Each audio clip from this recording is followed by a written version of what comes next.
couple of people here who are in the process where they're looking for investment, and I mean, actually, if some of that's going to come from VC or private equity, actually, not all of them are tech literate. Don't make that assumption. So you really need to. And that's okay. I mean, I really am not personally. I'm not. You know, I do a lot of work with tech businesses, and you know, and I don't have that knowledge. So you need to be able to sell that product, your business, in a way that they're going to understand it, in a way that tells them the growth story that is still possible. I mean, you know, most businesses won't wanting to getting that investment when they've reached their end of that journey. You're wanting the investment to scale up. So what is, as you say, what is the scalability, and how are you going to explain that to them?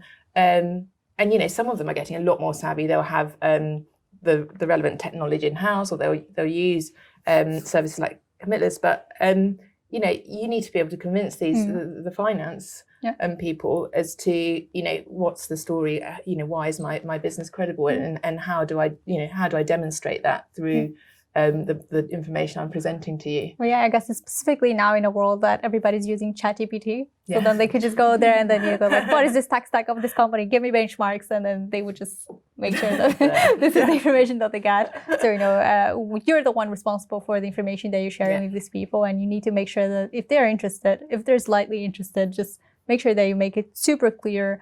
They show that this is your advantage. If tech is what leverages your company, make sure that you do your homework as well, because like Mary said, it's not their obligation to know everything about tech. And many times, you know, to be fair, even the management of companies, they have no clue. Tech, I like to say, is still a black box. It is still a little bit like marketing was 5 years ago, that, you know, a CFO would be like, oh, you're just spending money on, you know, ads. What was that going to give us, right? And now look at them. And now that's the same that we see. So we like to see more people being the middle piece in between a CTO and a CBO, or someone that's going to help these poor guys in tech. They don't have a lot of communication skills sometimes to just go in and be like, we need more budget. And then, you know, why? You know, because it's not like hiring 50 more devs. That's not going to save the world, to be fair. One of the things that we at Avalia, we were talking about like a couple months ago, remember when the big techs were laying off like 20% of their people? You know, what happens is that many times when they do that, productivity doesn't decrease, right? And why is that? It's because they have a lot of technical debt. You know, maybe they had redundant codes.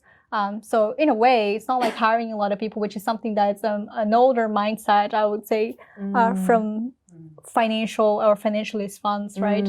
They think like, well, you just improve your team and then you should be good to go. But that's not really how it works with tech. So that's something to, you know, be in mind when you put on your pitch deck as well. Like, I'm going to double my team. I mean, is it really feasible? I mean, do you need to, you know, lay off these people afterwards?